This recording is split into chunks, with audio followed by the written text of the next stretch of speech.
साथियों, जैसा कि आपको मालूम है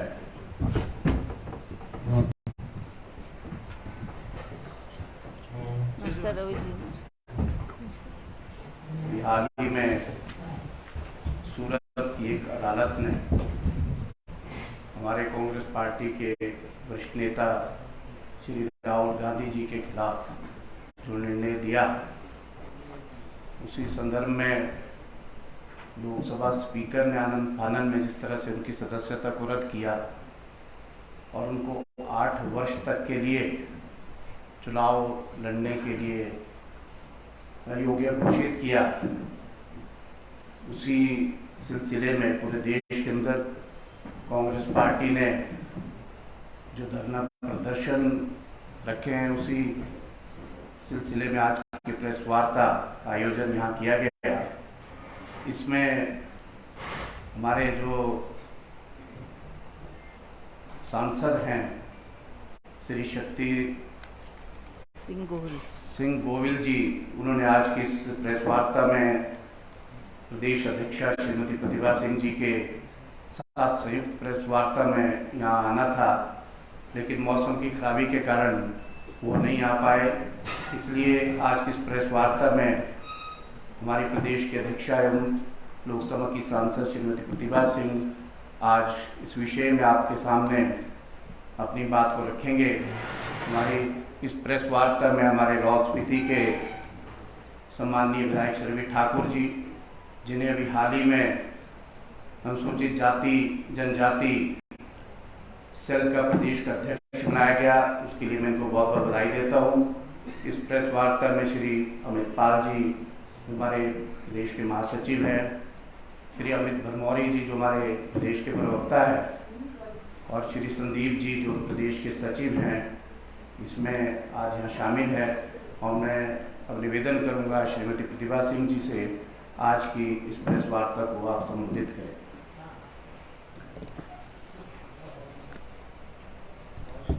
आप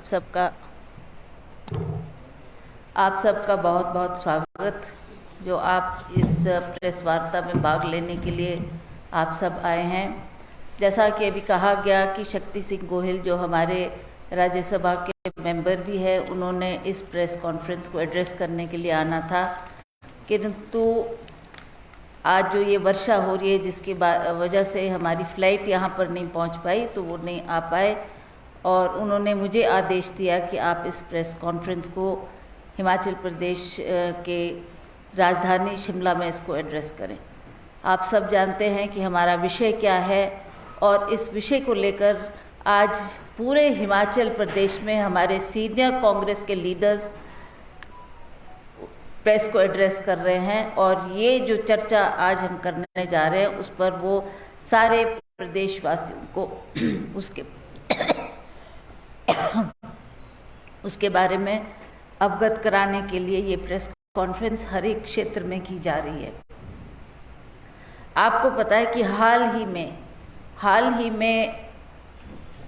पार्लियामेंट में राहुल गांधी जी ने अपनी बात रखने के लिए बार बार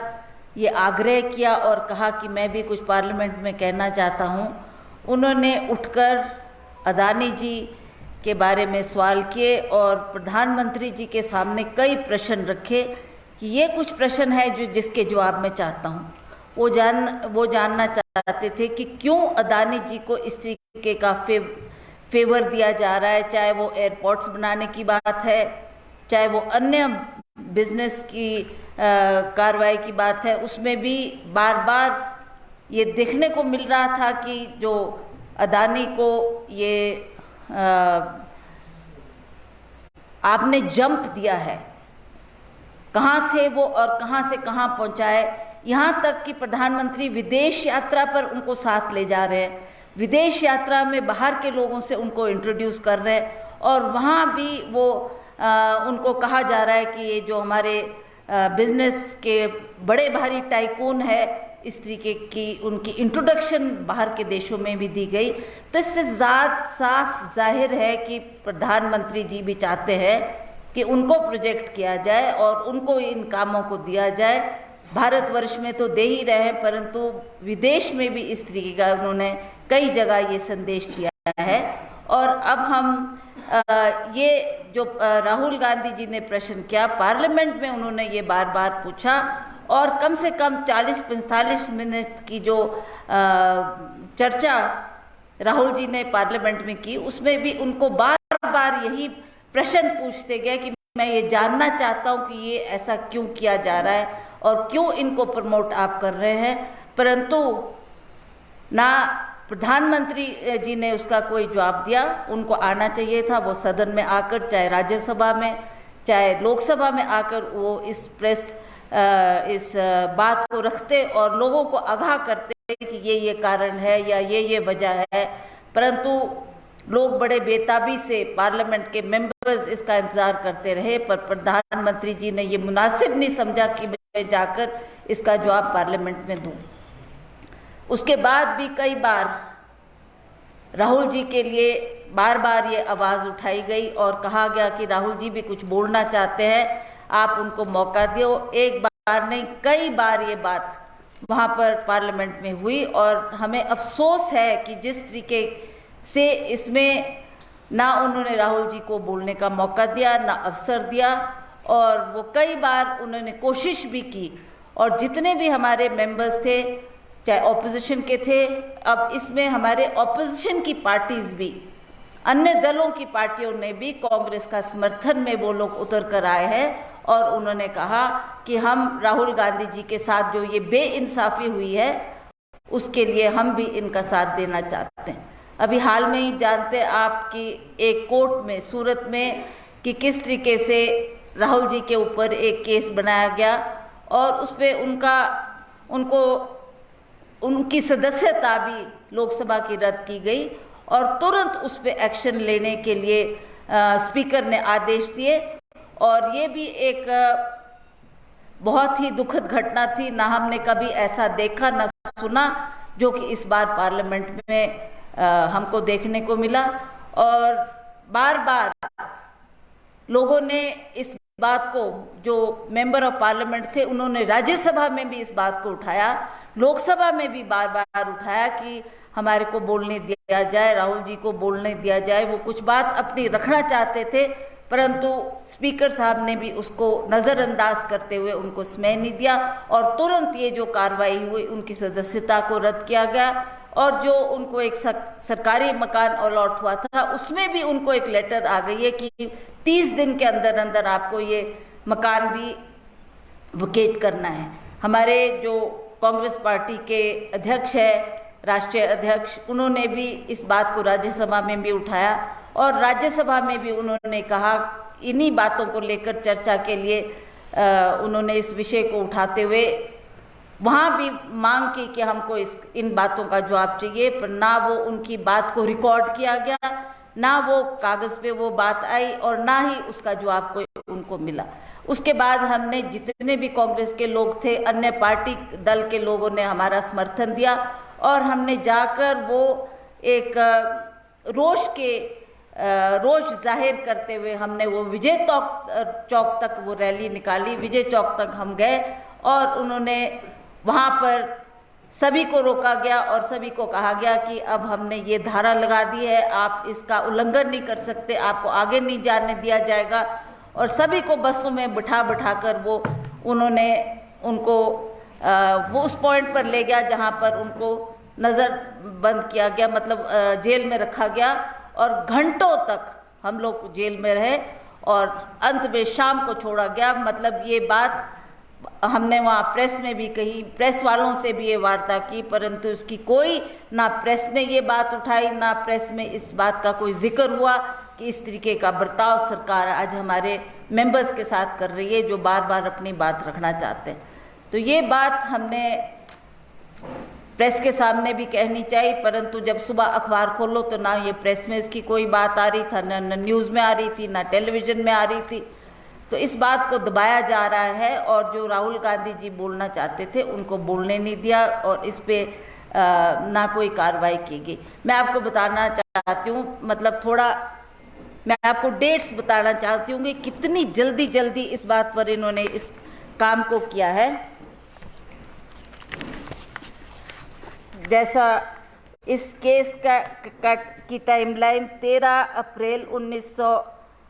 2019 थी। कर्नाटक में कोलार में चुनावी घोषणा भाषण देते हुए श्री राहुल गांधी जी 16 अप्रैल 2019 को उन्होंने अपनी बात रखी और बीजेपी विधायक पूर्वेश मोदी ने गुजरात में सूरत में शिकायत दर्ज करवाई। 17 मार्च 2022 को शिकायतकर्ता ने अपनी शिकायत पर गुजरात उप न्यायालय से रोक लगाने की मांग की। हाईकोर्ट ने रोक लगा दी और 7 फरवरी 2023 को श्री राहुल गांधी ने लोकसभा में अडानी और पीएम मोदी की शिकायतों पर सवाल उठाते हुए भाषण दिया। 16 फरवरी 2023 को शिकायतकर्ता ने गुजरात उच्च न्यायालय में रहने के अपने अनुरोध को वापस ले लिया। फरवरी 27, 2023 को निचली अदालत ने सुनवाई फिर शुरू की। मार्च 23, 2023 ट्रायल कोर्ट ने राहुल गांधी को दोषी ठहराया और अधिकतम 2 साल की सजा सुनाई, जो कि कभी पहले कभी हिस्ट्री में ऐसा नहीं हुआ कि इतनी तुरंत कार्रवाई इस पे की गई। और 24 मार्च 2023 को लोकसभा सचिवालय में 24 घंटे के भीतर राहुल गांधी जी की सांसद सदस्यता को रद्द कर दिया गया। तो ये एक बहुत ही गंभीर विषय है जो कि आज पूरे भारतवर्ष को इसने हिला के रख दिया है, परंतु सरकार ना इस पे कुछ सुनवाई करना चाहती है और ना ही इस पर कोई जवाब देना चाहती है, जो हमारे लिए एक बहुत बड़ा प्रश्न है। तो इसी बात को लेकर आज हमने ये प्रेस कॉन्फ्रेंस की और हम चाहते हैं कि ये संदेश हमारा पूरे भारतवर्ष में जाए कि किस तरीके से मोदी सरकार आज अन्य दलों के साथ मिलकर जो कांग्रेस ने अपनी आवाज़ को उठाया, इसमें 18 दल कांग्रेस का साथ दे रहे हैं। उन्होंने भी कहा कि ये बहुत गलत बात है। हमने लोकसभा राज्यसभा में भी अपनी बात को रखने का प्रयास किया, परंतु इस बात की अनसुनी की गई। तो इसी विषय को लेकर आज हमने ये प्रेस कॉन्फ्रेंस यहाँ पर की है। आप सब आए, आप लोगों का सबका मैं बहुत बहुत आभार और धन्यवाद व्यक्त करती हूँ। मैडम, जो अभी हाल ही में यूथ कांग्रेस के 150 पदाधिकारी निकाले गए, अपने वो भागमुक्त किए गए जिन पदों से, इससे क्या पार्टी स्ट्रॉन्ग होगी कि थोड़ा फर्क नहीं पड़ेगा? देखिए, कुछ आदेश दिए थे यूथ कांग्रेस के लीडर्स ने दिल्ली से कि आप लोग इस कार्य में भाग लेने के लिए वहाँ पर पहुँचे, पर ना उन्होंने कोई कारण बताया कि भी हम क्यों नहीं आ पा रहे या क्या वजह है कि हम नहीं आ पा रहे। बिना कुछ रीज़न दिए they did not come, so that is why this action was taken.